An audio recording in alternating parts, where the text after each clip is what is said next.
These guys from a podcast called "This Podcast Is Making Me Thirsty" want to talk to you, and I think and I said, you don't have to tell me what it's about.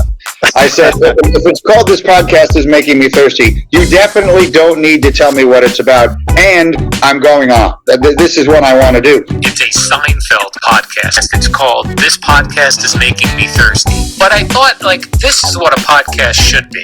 I just did the Seinfeld guys pod the other day. It came up. These pretzels are making me thirsty. Oh, that one. Shout out. We've done it. I've done it. Have you did it? I've not gotten a chance to do it yet. I'm looking forward to it. It's so fun. They're so fun. When I don't know, it must have shown up in my feed, but I see these guys tweeting about Seinfeld. I'm like, oh, what's this? And I find it's a podcast called "This Podcast Is Making Me Thirsty." One of the most popular Seinfeld podcasts is "This Podcast Is Making Me Thirsty," co-hosted by Chris O'Hara and Tony Chula. Welcome to "This Podcast Is Making Me Thirsty," the number one destination for Seinfeld fans. This is 2 Up and 2 Down. Here's our producer, Chris, to start us off. All right, everybody, welcome back to another episode of 2 Up and 2 Down. And today we are doing the hot tub. So, Chris, start us off with your first up for this episode. The Hot Tub, Season 7, 32.5 million people watched this Cavett and Robin written episode. October 95. Interesting enough, you guys will enjoy this one. That same night, the Hot Tub went against something called the Monroes on ABC. Guess who was in the Monroes? Vanessa, Jerry's original girlfriend from Oppenheimer, the whole thing. So Lynn Clark was going against Seinfeld tonight, but we digress. 2 positives, 2 negatives. Here we go. A lot of ups in this episode, and I don't want to take too many here, but I'm going to just start with the opening scene. I'm going to give George some credit here. The old looking annoyed, people think you're busy bit. Really enjoyed it. I mean, anyone who works have used that line, or just people walk by, you do those faces. So, and it was funny. Jerry and Elaine kind of laughed, and it was nice little banter there at Monk's in that original scene, and they didn't overdo it. And then George got out of there. He's like, I got to go back. So to look angry, and he did the whole thing. So George looking annoyed. I love that whole the premise of that. We'll get into it a little bit, but that one scene, first up. Yeah, that's a great scene, and I totally related to that working in an office back in the day. So yeah, great pick there. So Tony, over to you. What's your first up? An all-timer, George. I wrote it down. Same thing. It's very reminiscent of old George, great George. Never had a meeting. I didn't want anyone, the guy to show up. It's right up George's alley. It's season 7, but Calvin and Robin get it. They're veterans at this point. They're bringing old school George into the mix. I love it. I wrote it down as well. He went with that one, so I'm going to go with my next up. Jean-Paul. I mean, come on. He got a tough draw. I was looking it over in the best character bracket we did. He went up against Frank second round. I mean, that was just, he's not going to make it out of that round. But for me, he's an all-timer. Soak of the year. This son of a bitch is ice cold. Look at the cute bastard. Why separate knob? Obviously, Flight to Cleveland. Love that delivery. I mean, John Paul delivers every which way possible. Jerry and him back and forth. I won't even use that, but I just love the dynamic between the two of them. I just thought John Paul was a great guest star. I like that he was kind of the only one. I mean, we'll get to some other stuff, but I mean, really, he was the only main guest star. This isn't 8-9 where they start throwing a bunch of people at us. It was just, it's John Paul. John Paul carried basically half the episode, and he did it great. All-timer for me. Just a great guy. Lives every line of his lives on. John Paul. First up. Yeah, how can you not pick John Paul for an up here? So yeah, no disagreements there. He made the episode. So Chris, back to you. What's your second up? Great call, John Paul. I mean, just saying John Paul, it just makes you smile. You know what I mean? And it's funny, this episode called The Hot Tub, but it can in theory be called John Paul. He was that much of a presence, a la Jimmy from Cavett and Robin, but maybe they couldn't go that route because of that. Second up, I gotta go just the scene, the hotel scene. I mean, one of my all-time favorite scenes. I mean, Jerry at an all-time high. The old volume check, Jerry bouncing with the radio, adult contempo. I mean, I know Tony doesn't love that Jerry stuff sometimes, tapping and stuff, but him doing the radio, 419er with the wake up guy. I think I offended the wake up guy. I mean, his obsession in that hotel room was just masterful. So incredible acting by Jerry. Incredible job, Kevin and Robin, writing that, 650, the whole volume check. I think I offended the wake up guy. I mean, just incredible. I'll never think of a wake up guy the same ever again in my life. And again, I know we have cell phones now and it wakes you up, blah, blah, blah. But you always like to call a wake up guy too. So great stuff. And then obviously he gives in and then, they go back to the apartment, which is a whole nother thing. But just the hotel scene I'll take as my second up. Yeah, great scene there. So it definitely deserves an up. Tony, back to you. What's your second up? Yeah, quite the contrary. I love this Jerry. I don't group this Jerry with tapping on the steering wheel Jerry. This is good Jerry. This is fun Jerry. This is I wrote those, but you were gonna be my next up, but you took it. I knew you liked that scene. I should have went with that first. Yeah, I mean, unbelievable. The best. I mean, okay. Where you're just doing hotel room, because I can go with wake up, but these guys, I mean, unbelievable. That's one of my favorite Jerrys of all time. When he looks at his watch forward, wake up, it's a ray, unbelievable Jerry. I think I found the wake up guy. I mean, that wake up guy had it in for me. Oh, this is an all time Jerry in my book. Love Jerry in this episode, but you kind of took it there. I won't even go with the wake up part, even though I love that as well, because I got a lot of ups here. I mean, I absolutely all time for me too is you mentioned George at the top with the being annoyed stuff. I think George with the Houston guys, a great George. I mean, this is a late season George, but a really Larry David's still there. This is written by Kevin and Robin. Let's not forget, guys. This isn't 8-9. This is up there for me, man. Bastard sons of you tell those sons of bitches no Yankees ever coming to Houston. Unbelievable. I really like that stuff. The back and forth with those guys when George finally starts to loosen up. They're drinking at the bar and everything. Those guys, you've been there with a couple of guys. They're just meeting them. And you're feeling them out a little bit. George's like, all right, I'll go all in with these guys. Why not? Called him from the plane. That's where we're calling you from, you bastard. I love the bastard son of a bitch stuff, how it kind of, gets through to NBC, 9:30, whatever we were watching at that point. I love it. I love everything about it. I mean, you took Jerry, which I loved. I gave John Paul. I'm just piling on George here. I love the whole bastard son of a bitch stuff. I thought it was great.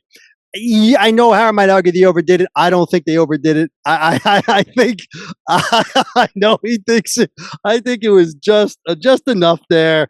Especially this episode. We'll get there, but this episode, breath of fresh air for a season 7 episode in my book. But that's my second up.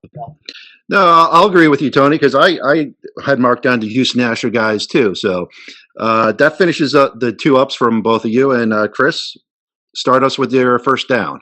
And for the record, the Astros belong in the National League, but that's a whole other thing. It's funny. To Tony's enthusiasm, I've never seen anything like it. I mean, I wrote here my first down. George was good, but not great. So we differ there, right? I mean, the angry stuff, like, I think it was perfect as a one-off in the beginning. But just like him, he slapped the fly and like doing a crossword, like enough already. Like, I love Wilhelm popping in, the son of a bitch stuff. I don't know. Maybe it just didn't resonate with me on the rewatch there, because George could have been. I just felt like George wasn't great. Tony thinks he was. I don't. I think they beat the dead horse, and even. The drinking thing you mentioned, like, that's not, George doesn't drink. He's a coffee guy. That's the beauty of it. I know. That's the beauty of it. But to me, it's just not, it's not George, but be that as it may, I get it. Everyone loves the son of a bitch on the plane and all that stuff. I don't know. And again, I wasn't going to use it, but I had to use it now that I saw you were so enthusiastic. So, like I said, he was good, but not great. He was more of that the later George. I don't think they gave him enough here. We'll get into it. To me, it's a Jerry episode. We'll get into it, but good, not great. My first down, George. All right. Well, thank you, Chris. Tony, over to you. What's your first down? Yeah, I think you got me on the fly SWAT and crossword puzzle. That I will lean on your side on that one. In fact, I overlooked it, to be honest with you. Now you brought it up. I get it. Listen, maybe we'll get there. I think I might be so enthusiastic because this is a different for a season 7 for a past season 6, George. This might be as good as you're going to get. That's my point. So, listen, I don't have a lot of downs written down, as you can tell. Harris said I'm enthusiastic. I just watched this episode. It's up there for me. We'll get there, but I don't have a lot of downs written down. I have one that I got to go with. I don't think you're going to take it, so I'm going to save it. My first down, though, and I don't even really remember this part until the rewatch. Those kind of scenes they show during the credits, I usually don't even watch those, to be honest with you. And this was one we didn't need, the Steinbrenner stuff with George. I mean, it really wasn't that bad, but they dragged Steinberg into this whole thing. To O'Hara's point, maybe that was where they kind of lost me on George. When George comes into Steinbrenner's office, I was going to end it there with my down. Then I remembered, then I watched, they do that whole scene where Steinbrenner's in a hot tub with George.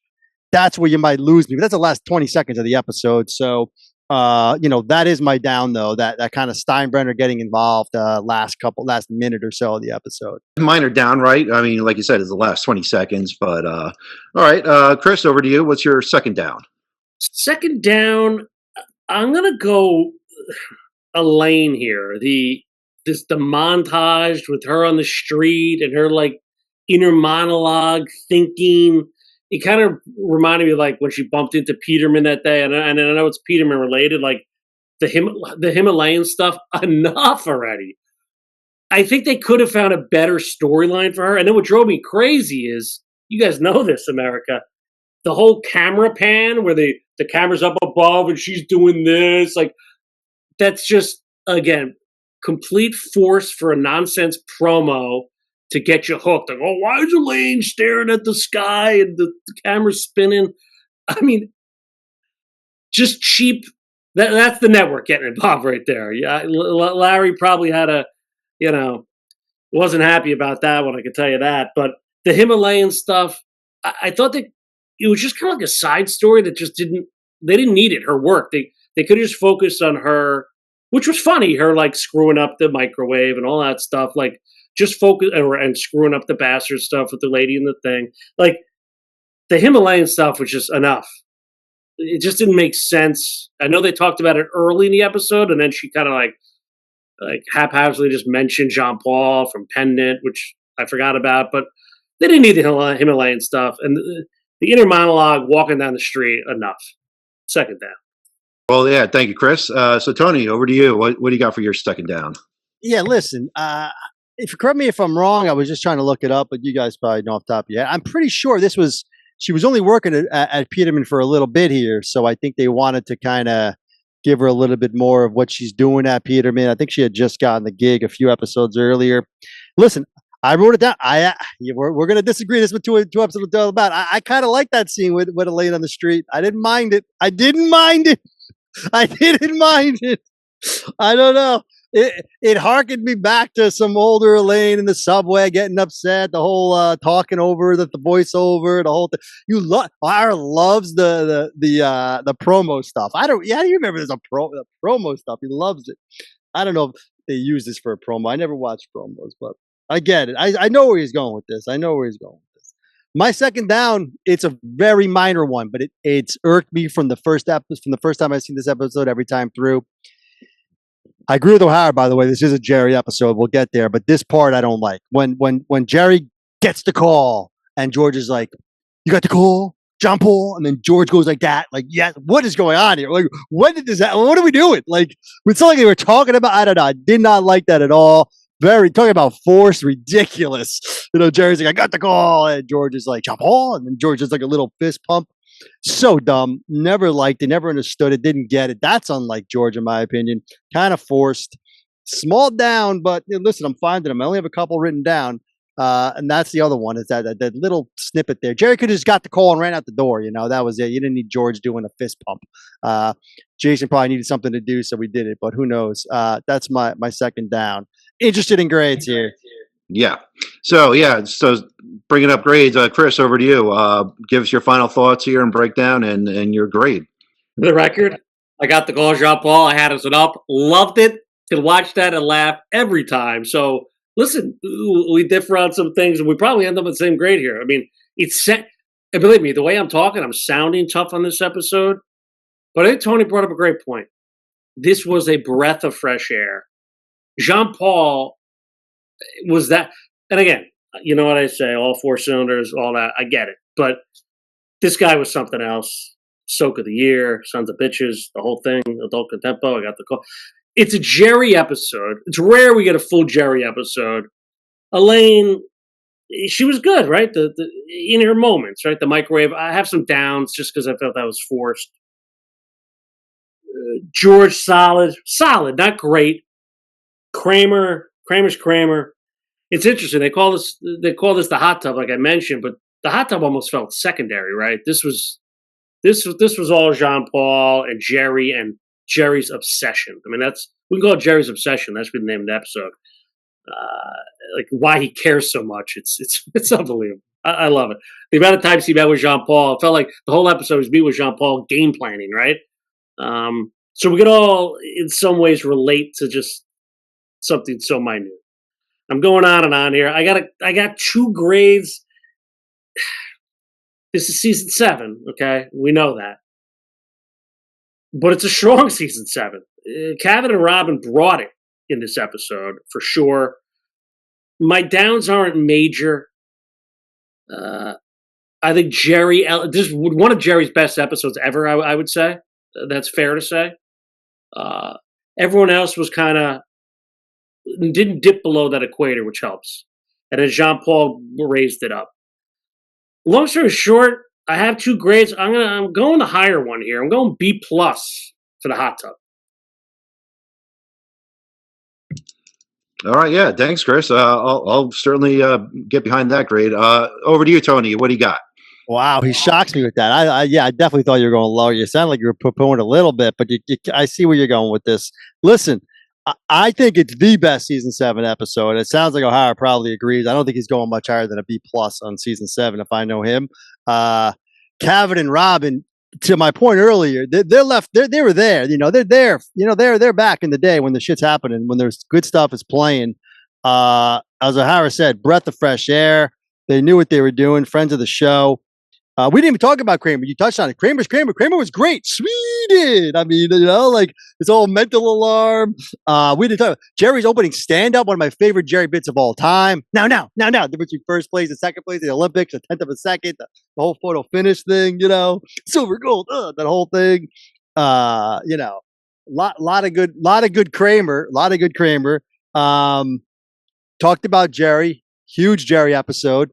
Adult Contemporary, O'Hara mentioned earlier. I fair point about George. Maybe not great, but so close to great. I mean, I wrote down, it's as close to a season 5 George as you're going to get past season 5, probably. There might be a couple I'm missing, but it's up there. I didn't mind Elaine as much as O'Hara.